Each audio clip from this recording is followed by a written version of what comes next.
All right, I'm excited. Coast to coast, Los Angeles to Washington D.C. Nagesh, how are you? Good. How are you, Mark? It's good to meet you again and see you since the Clean Tech Revolution at PwC Absolutely. No, it was event great to in LA.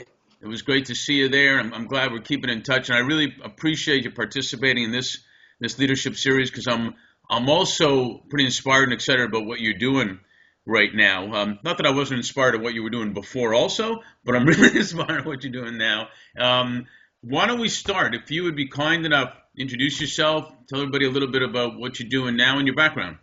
Sure. Thank you, Mark. So my name is Nagesh Rao. I am a commercial technologist and commercialization strategist. I have worked all across the fields over the past 10, 15 years. Backgrounds in materials engineering, and then a master's in intellectual property law and an MBA in global strategy and entrepreneurship. And I've had a varied career working with startups, working with public policy, working with government, non-government organizations, venture capital, whatnot, public-private partnerships. Currently, I serve as a chief technologist and nerd in residence at the U.S. Small Business Administration.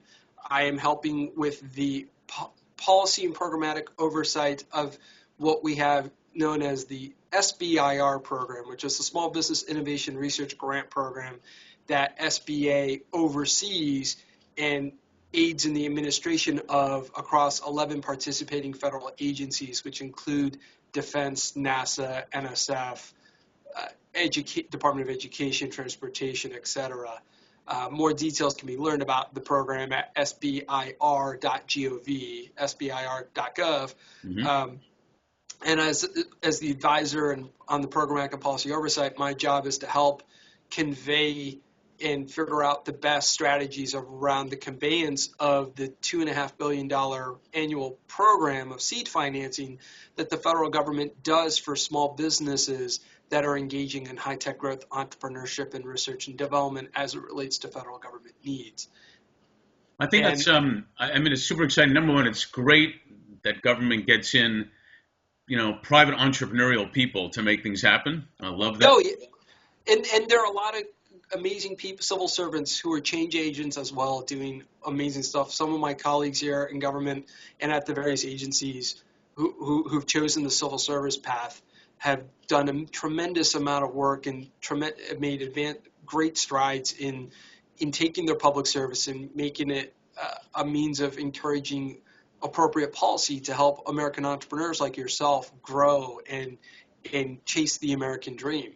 Yeah, I think it's spectacular, and I want to ask you a lot more about it. But I'd like to start with what probably always deserves a longer answer, but a question with a briefer answer is, with everything you've seen in the world that's moving fast, what's your definition or your perspective of leadership?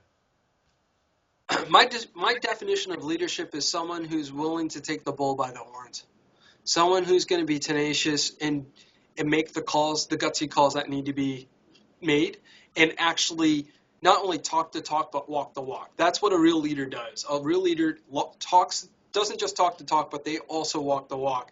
They're not about hierarchy. They're not about what's in it for me. They're all about what's in it for us. What's in it for we? How do we as a team and how do we as a community and as a family lead in doing things in a progressively good and positive manner?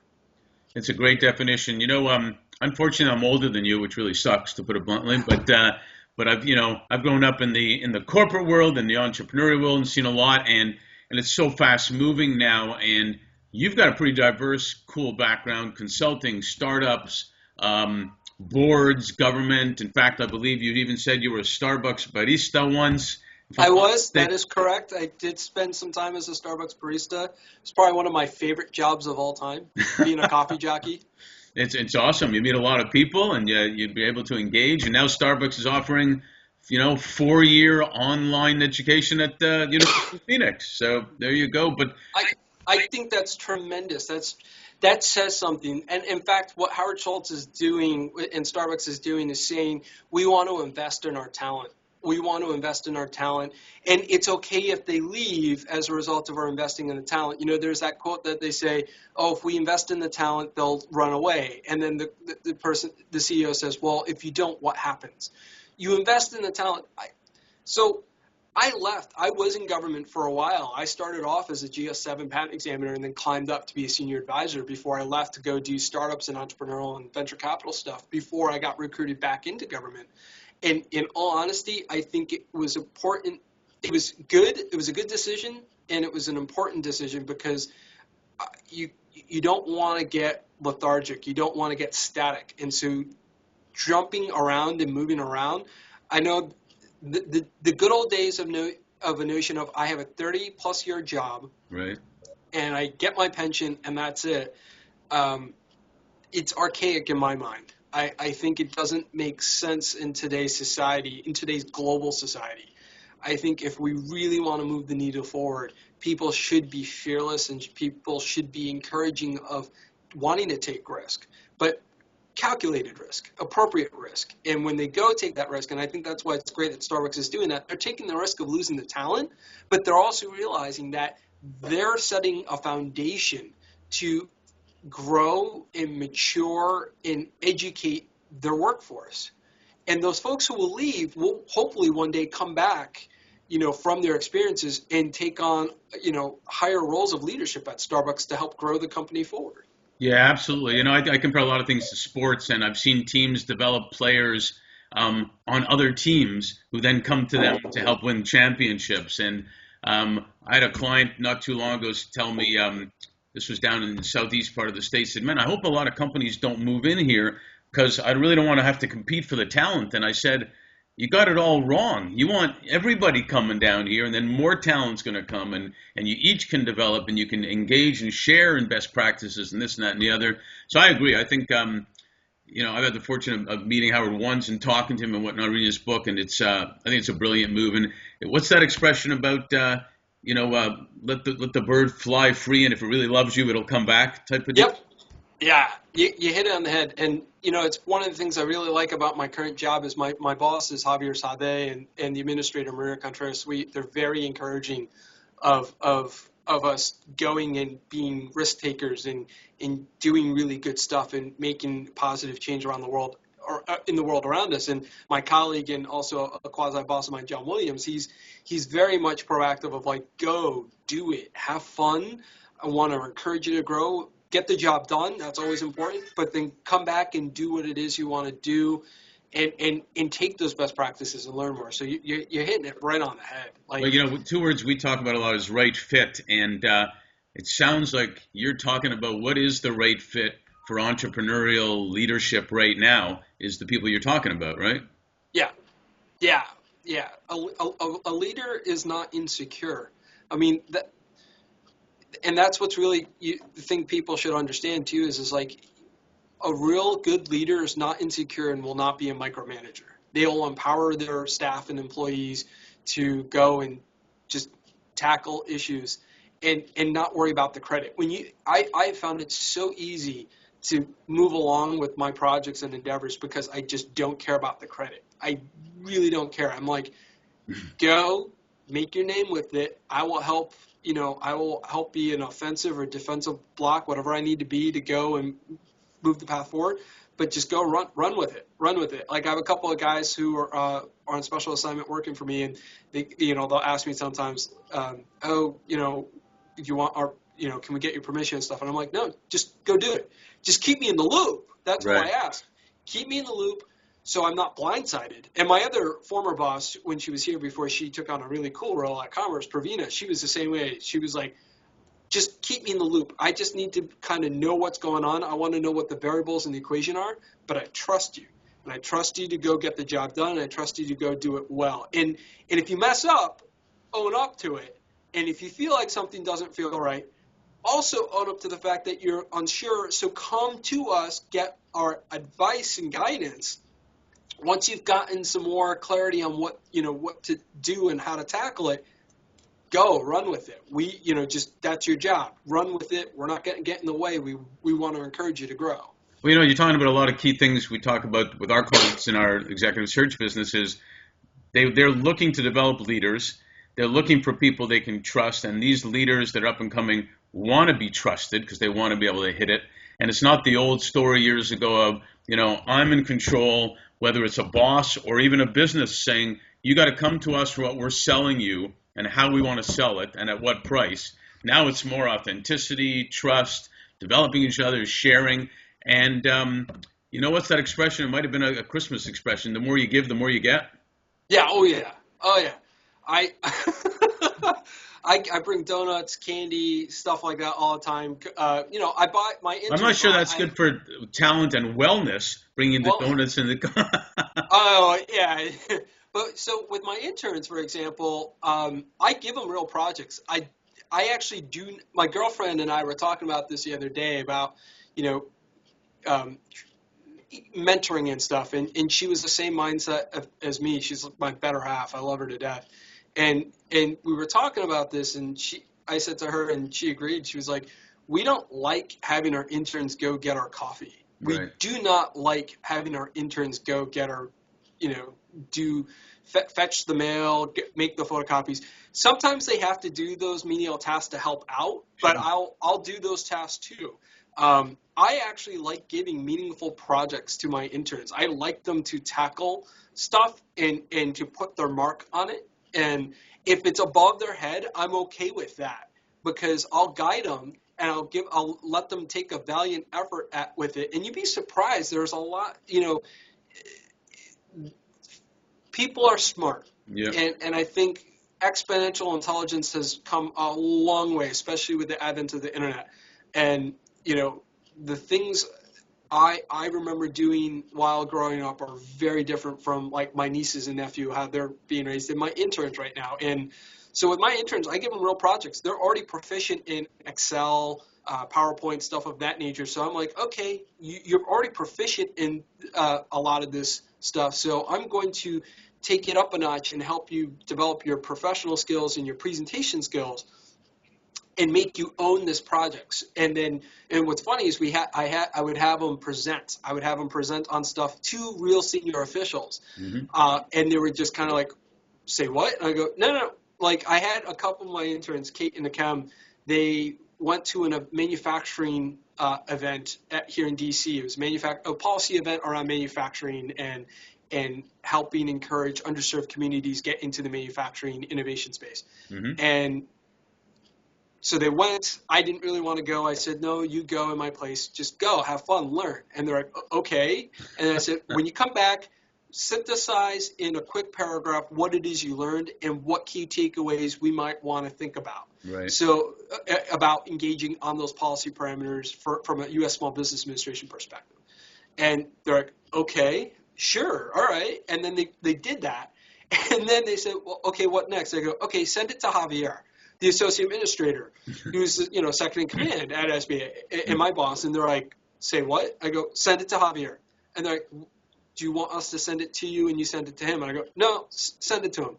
And they're like, "Do you want to review it?" And I turned around, took a quick look, skimmed it 30 seconds, and I said, "Send it, unless you don't feel comfortable sending it." And they're like, "Are you sure?" And I said, "You have to own it. I want you to own it. You're going to send it. I'm just going to be in the loop. I'm encouraging you to have that face-to-face interactivity with the head honcho." And they were just stunned by that. They did it. Javier liked it a lot. Some of the other colleagues who saw the key takeaway said, "Hey, that's some smart stuff. That's really good stuff." And these are, Ken was a sophomore and Kate was a senior at American University, and they were, and it was afterwards, my boss, Javier was like, "So that's how you roll?" And I go, "Yeah, that's how I roll. I'm gonna." Well, you know what you're doing? Sorry to interrupt. You're doing what a great teacher or coach does, as well as a leader in business. You're trusting them. You're giving them confidence, which is developing them to be leaders, and you're stretching them to a level that they can reach, but they may not know yet. But now you know. Right. Yeah.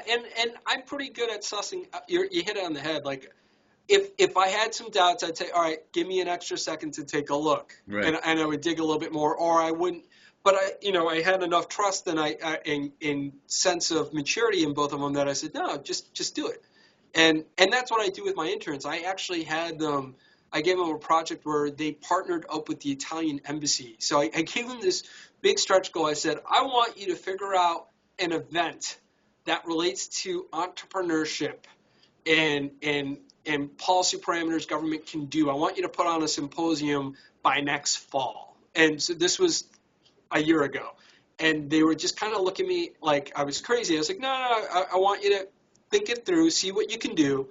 And it morphed into this amazing thing where it went from like maybe a half-day program at American U or, a mini thing here at SBA. It morphed into a partnership with the Italian embassy doing a enabling transatlantic collaboration on global research and development between the U.S. and the European Union. And the keynotes were the administrator, Maria Contreras-Sweet, and the ambassador to America, Claudio Bosignero from Italy. That project I gave them morphed into this massive, half-a-day symposium at the Italian embassy. And they were kind of stunned. Like, the interns were like, I think at the end, everyone was kind of stunned that it was the interns, my prodding them and getting them and then connecting them to people. And, the science attaché at the Italian embassy was kind of stunned. And he was like, yeah, let's do this. And then all of a sudden, everyone else from the, big community was like, they put this program together. I had a few folks who thought I was crazy when That's always a good sign, by the way.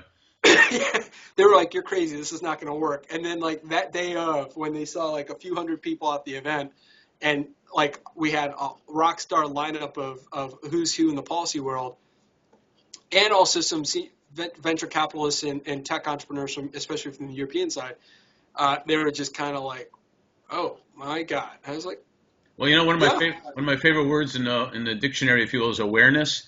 And I think if you give people, like I got, exposure and the trust to be involved in that exposure of big things, then your mind expands, your awareness of people, your cultures, and this and that expands, and you can do great things after that, rather than being in that infamous box of, I guess this is all I'm good enough to do right now until I hit the next step and the next step. And it's fantastic. Whether you go to a Broadway show or you get an event like that or whatever, if you see things like that, it's like, man, there's some big stuff I can do out there.